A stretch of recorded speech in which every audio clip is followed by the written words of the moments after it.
In the short time that I have been here at Forest Hill, I can tell you right now, this is not a place where youth is despised because they see youth as an asset, not a hindrance. And that is a great blessing to be a part of such a congregation.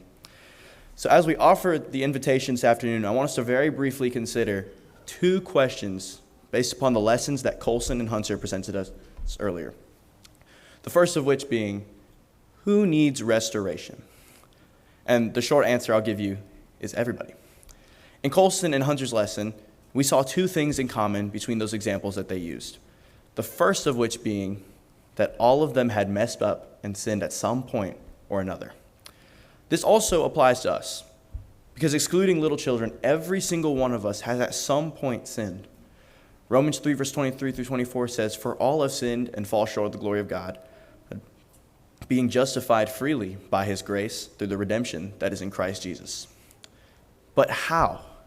How can we be justified when we have sinned, when we have transgressed God's commands and separated ourselves from God? Isaiah 59, verse 2.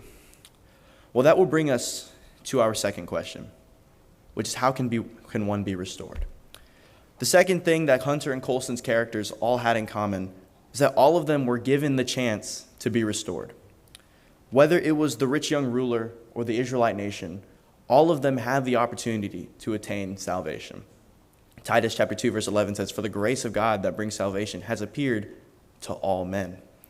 Matthew 22, verse 14 also says, "For many are called, but few are chosen." Now, don't allow false teachers to lead you astray into thinking that this verse supports predestination, that God chooses who's going to go to heaven, because that is just not the case. Everyone who has ever lived has been called by God. Called by God, whether in the Old Testament through his old law or through today, through his word, called by God to attain salvation. Let's turn to Deuteronomy chapter 30, verse 15 through 19. Here we're going to see that God has given us a choice. When it says many are called but few are chosen, the chosen are those who choose salvation. Now let's read Deuteronomy chapter 30, verse 15 through 19. It says, "See, I've set before you today life and good, death and evil. And that I command you today to love the Lord your God, to walk in his ways, and to keep his commandments, his statutes, and his judgments, that you may live and multiply. And the Lord your God will bless you in the land which you possess. But if your heart turns away so that you do not hear, and are drawn away and worship other gods and serve them, I announce to you today that you shall surely perish. You shall not prolong your days in the land which you cross over the Jordan to go in and possess. I call heaven and earth as witnesses today against you, that I have set before you life and death, blessing and cursing. Therefore, choose life, that both you and your descendants may live." God does not want us to choose death, because otherwise he would not have sent his son to be tortured and killed for all of us. John 3, verse 16 through 17.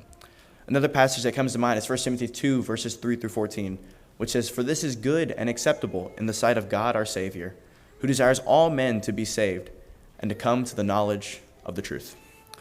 So perhaps you are here this afternoon and you've thought about it and realize you're not saved. You're outside of Christ and therefore are outside of salvation. Maybe you're here tonight or this afternoon asking the question they asked in Acts 2, verse 37, "Men and brethren, what shall we do?" Well, first of all, you have to hear God's word, Romans 10:17, "For faith comes by hearing, and hearing by the word of God." Then you must believe that Jesus Christ is the Son of God. John 8, verse 24, "If you do not believe that I am, you will die in your sins."